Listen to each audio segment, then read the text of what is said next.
우리의 인생이 우리의 계획이나 생각대로 이어지지 않을 때가 태반이 넘는다는 것을 고백하지 않을 수 없습니다.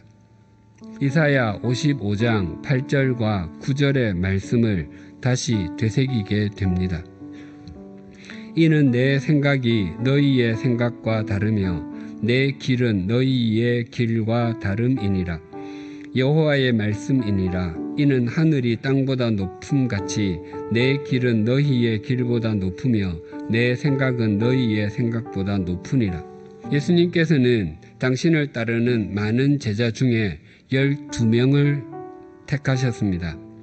그 중 시몬 베드로와 안드레, 야고보와 요한은 형제가 함께 부르심을 받았습니다.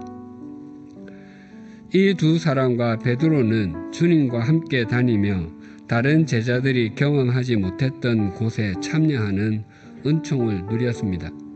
해당장 야이로의 죽은 딸을 살리러 가실 때 예수님께서는 베드로와 야고보 그리고 엘리야와 함께 대화를 나누실 때도 이 세 사람만 대동했습니다. 변화하신 예수님의 모습은 이 땅에서의 모습 가운데 가장 영광스러웠습니다. 또 예수님께서 십자가 지심을 앞두고 겟세마네 동산에서 기도하실 때도 이 세 사람과만 함께 하셨습니다. 예수님의 가장 고통스러워하는 모습도 본 것입니다. 그러나 그들은 호감을 살 만한 성품의 소유자가 아니었습니다. 보아느게 곧 우레의 아들이란 이름을 더하셨으며 야고보와 요한도 베드로처럼 성격이 몹시 급했던 것으로 보입니다. 그래서 그 별명이 우레의 아들, 즉 천둥의 아들이었습니다. 그런데 야고보와 요한은 성격이 급하다기보다 좀 못됐다는 것이 좀 더 정확한 표현일 것입니다. 그들은 목적지향적이었고 그 일을 이루기 위해서는 수단을 가리지 않는 그런 유형의 인물에 가까웠습니다. 예수님께서 갈릴리 지역에서 사역하시다가 예루살렘으로 내려가기를 원하셨습니다.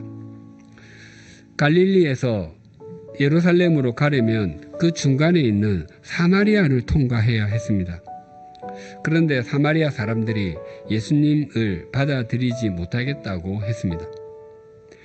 예수님 일행을 받아들일 수 없다고 반응한 사마리아 사람들을 향해 화가 난 야고보와 요한은 예수님께 이렇게 말씀드렸습니다. 하나님께 불을 내려달라고 기도해서 사마리아 사람들을 응징하자고 말하는 것입니다. 그러니까 이 두 형제는 성격이 급했으면 물론이고 화가 나면 즉시 우레와 같은 목소리로 고함치며 비난을 퍼붓는 그런 유형의 사람이었던 것입니다. 또 이 두 형제는 불같은 성격이었을 뿐만 아니라 자기 야망으로 가득했고 자신들이 생각하는 나라, 즉 자기 제국을 꿈꾸고 있었습니다. 예수님과 야고보와 요한 형제는 외사촌지간이 됩니다. 이들은 예수님과의 친척 관계를 내세워서 주님의 나라에서 특별한 지위를 요구했던 것이었습니다. 야고보와 요한이 꿈꾸고 있었던 것은 하나님의 나라가 아니라 자신들의 제국이었습니다. 그런데 이 이후에 주님께서는 이들의 인생을 아주 신비하게 인도하셨습니다. 야고보는 주님이 주시는 잔을 마시는 최초의 제자가 되었습니다. 야고보 사도는 오순절에 임하신 성령님으로 인해 충만해진 후에 스페인으로 가서 거기에서 10년 동안 복음을 전하고 예루살렘으로 돌아와서 순교했다고 전해집니다.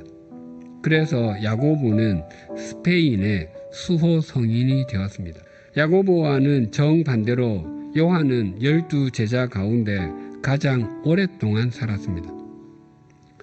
오직 요한만이 예수님의 십자가를 곁에서 보았습니다.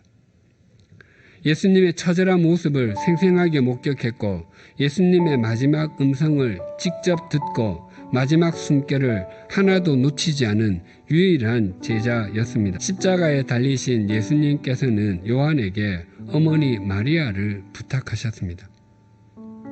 그래서 요한은 자기 집에 모시고 한평생 살았습니다. 그래서 요한은 예루살렘에 박해가 일어났을 때도 마리아를 모시고 피난했고 형 야고보가 순교를 당했을 때도 예루살렘에서 안디옥으로 피해 다녔다고 합니다. 요한 사도는 도미티아누스 황제 때 끓는 기름 가마에 던져졌지만 아무런 상처를 입지 않고 나왔다고 전해집니다. 그래서 반모섬으로 유배를 당했고 후에 에베소에 돌아와 에베소 교회를 목회하다가 세상을 떠났습니다.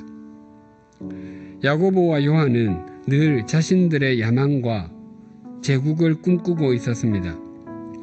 그러나 주님께서는 야고보를 순교자로 받으시고 그는 12제자 가운데 그 누구보다도 먼저 하나님의 나라에 입성하는 영광을 누렸습니다. 그리고 요한은 순교하고 싶어도 순교할 수 없게 이 땅에서 100살 가까이 살면서 고난의 삶을 살게 하심으로 주님의 고난을 몸소 체험하는 산 순교자로 받으셨습니다. 사랑하는 교우님들은 무엇을 소망하고 계십니까? 야망이라는 세속적인 가치관입니까? 아니면 사랑이라는 영원한 가치관입니까?